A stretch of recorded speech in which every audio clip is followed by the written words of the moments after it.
Hello everyone. Today we are going to start a new chapter, and the name of our chapter is Squares and Square Roots.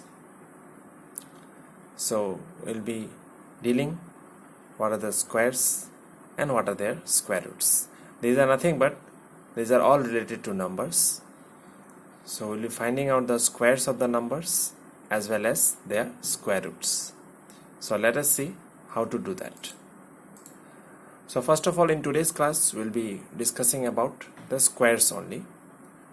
In the further classes we'll be discussing the later topic, that is square roots. So in today's section we'll be discussing about squares. So first of all, what are square numbers? This is the main thing that is clicking in our mind at the moment.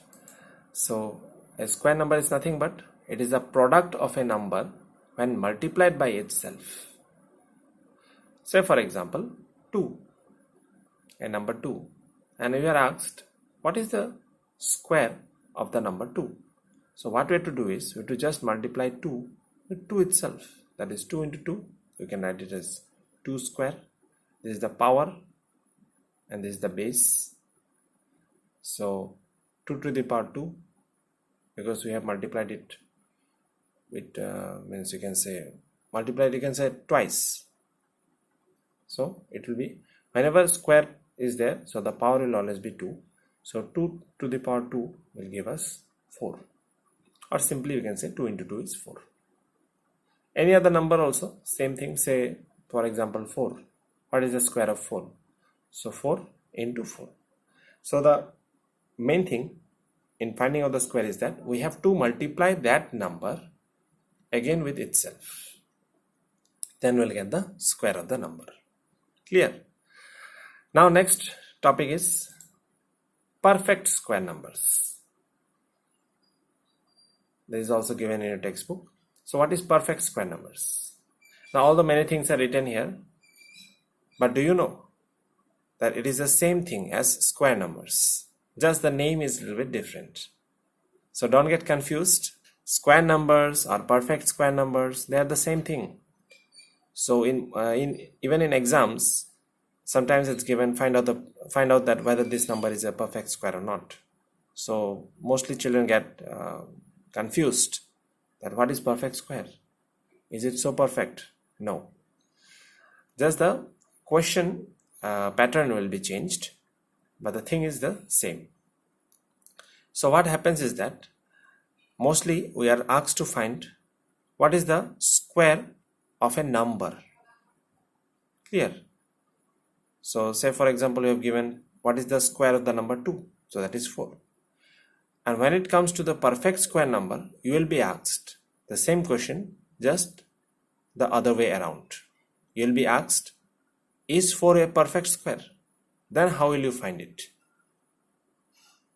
Then what you need to do is you have to find such a number which when multiplied with itself gives us that number. Say if you are asked in the exam that is 4 a perfect square, then you have to find such a number which you will multiply with that number itself and will get 4. Is there any such number? Yes, there is. 2. So 2 into 2 will give us 4. Here another example we have given is that is 36 a perfect square number? Yes, it is. How? Because there is a number called 6, and if we multiply 6 with 6, we will get 36. So you have to find that number. And the square numbers, it is just the opposite. So although it is written that a square number or a perfect square is a number that is a square of a number, in other words it is the product of some number with itself. Yes, that's it. So in exam, to create a confusion, generally the question is asked the other way around, so that the people get confused. So I hope you are not confused, and these are mostly the same thing. There is nothing difference between square numbers and perfect square numbers. It is the same thing. So next is properties of square numbers. Yes, there are some properties that will be dealing with, and these properties will help us to find out what are the squares of the numbers and as well as are the numbers perfect squares. So just by knowing these properties, it can help us in giving an assurance that yes, this number is a square number or this number is a perfect square. Okay, so let us see those properties. So first of all, we have given here a table, you can say, where the numbers from 1 to 20 are written as well as their squares are written. Clear? You can see that it's also given in your textbook. So we have used this. Why you have used this? Now we will see what are the properties. We'll relate the properties with this table. Clear? So first property is square numbers always ends with 0, 1, 4, 5, 6 or 9 in its unit place, and never with 2, 3, 7 or 8 in it at its unit place. If you see carefully, all the numbers like 1, 4, 9, then 6, 5, 6, 9, 4, just see the unit place. 1, then 0. Have you seen anywhere 2, 3, 7 or 8 written in the unit place? No. So the first property says that for a number to be a square number, you have to check the unit place, and if the unit place ends with 0, 1, 4, 5, 6 or 9, only then it is a square number. Else if it ends with 2, 3, 7 or 8, then it is definitely not a square number. Clear? So just by observation you can find it out. So how did you find it out? By using the property. So this property helps us a lot for finding out for solving the square number problems. Clear? So the next property says that if a number has 1 or 9 in its unit place, then its square ends in 1. See that? If a number has 1 or 9, say 1, and here you can see 9, then the square number that we get, its unit place will be 1.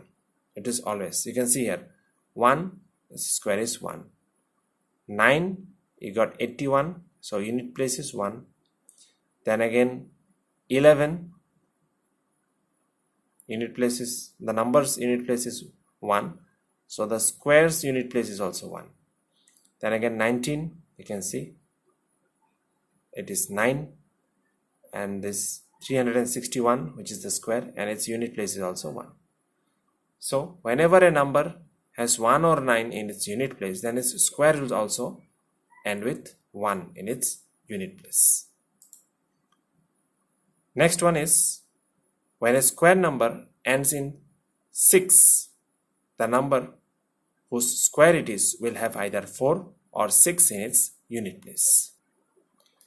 So here what is written as, you can see when a square number ends, now here you have to see the square numbers, whichever ends with 6, so here 16, then 36, then here it is 196. So whichever square number ends with 6, that means it is in its unit place, then you will see the number unit place will end with 4 or 6. So you can see here 16, the number is 4, then 36, number is 6, 64, not 64, sorry, we have to see only 6.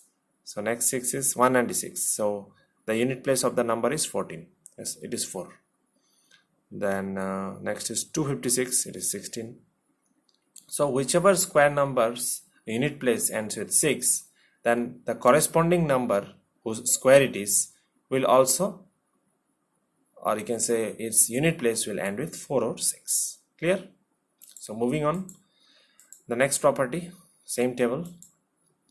If a number has 3 or 7 in its unit place, then its square ends in 9. Okay, if the unit place is 3 or 7, then the square number that we get, its unit place will be 9. One example you can see here, 7, 49, or you can see here 17, 289, so 9 is there. Clear? And if there is 3 also, say for example 13, it will be 9, or you can see 3, it is 9. Clear? Now moving on to the next, if a number has 2 or 8 in its unit place, then its square ends in 4. 2 or 8. Okay, let us see this example. 12 unit place is 2 and 18 unit place is 8, and the square numbers unit place only 4, and here also it is 4. Clear? Now next, if the even numbers are squared, it gives us even numbers. Also, if the odd numbers are squared, it gives us odd numbers. It's very simple. 11's square is an odd number. 11 is an odd number. 14's square is an even number, 196. So 14 is also an even number, obviously. So this is one of the other property. Now moving on to the last property that is given in a textbook is the number of zeros. Regarding the number of zeros, what you can see here, in 10 there is only 1 0, but the square, that is 100, has 2 zeros. Then 700 has 2 zeros, then its square, that is 49,0,0,0,0. So it has 4 zeros. So why it is so? Why it is getting doubled? Let us see the reason. If the number of zeros at the end gets doubled after the number gets squared, yes. So whenever a number whose end is a 0, or how many zeros are there, say 2 zeros or 1 zeros, then obviously its square number will have number of zeros double than that of that number. Clear? So from here what we can find out is that a square number will always have an even number of zeros. For a number to be a square number, say 10, or you can say 100. Okay, so how can we say that these numbers are square numbers? We can say those are square numbers by looking at the this resultant squares. Say for example 10 is a square number. How? Because the result that we got, 10 is square, that is 100. Here the number of zeros is even. If it would have been 1000, then it would be 3 zeros, that is a odd. So then that wouldn't have been a, you can say, square number. So wherever you see the resultant number after squaring it is the resultant number of zeros after squaring is always even. And this is a mandatory rule for the number to be a perfect square or a square number. Clear? So I hope you all have understood these properties of square numbers. We will be dealing with some other more interesting facts on square numbers in our next class. Till then, you can go back to your textbook and see these properties. You can try out some numbers by yourself. Lot of examples are given in this textbook. Many tryouts are also given, so you can try it out by yourself and see for yourself that whether those numbers are square numbers or not by following these properties. So that's it then. Thank you and have a nice day.